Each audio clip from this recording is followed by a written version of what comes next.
দেশ মুসলিম, এখানে যদি সংখ্যালঘু অন্য ধর্মের হিন্দু থাকে, বৌদ্ধ থাকে, তাদের রাইটের ব্যাপারে দেখেন ইসলাম কতটা ভয়ঙ্কর হুঁশিয়ারি দিয়েছে। আল্লাহ রাসূল সাল্লাল্লাহু আলাইহি ওয়াসাল্লাম বলেন যে কেউ যদি কোনো সংখ্যালঘুর উপর অত্যাচার করে, তার উপর জুলুম করে, সে যেটা প্রাপ্য এটা থেকে যদি কেউ বঞ্চিত করে, তাহলে কিয়ামতের ময়দানে আমি রাসূল সাল্লাল্লাহু আলাইহি ওয়াসাল্লাম তার পক্ষে, ওই মুসলিমের বিপক্ষে বাদী হয়ে আল্লাহর কোর্টে দাঁড়াবো।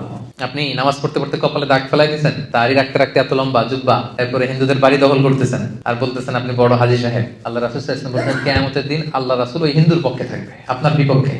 কথাটার ওজন খেয়াল করেন।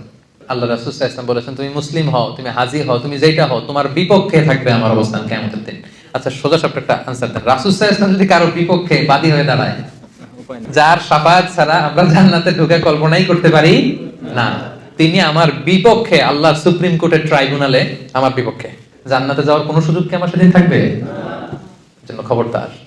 সংখ্যালঘুদের ব্যাপার দেখেন ইসলাম কত কঠিন হুঁশিয়ারি দিয়েছে।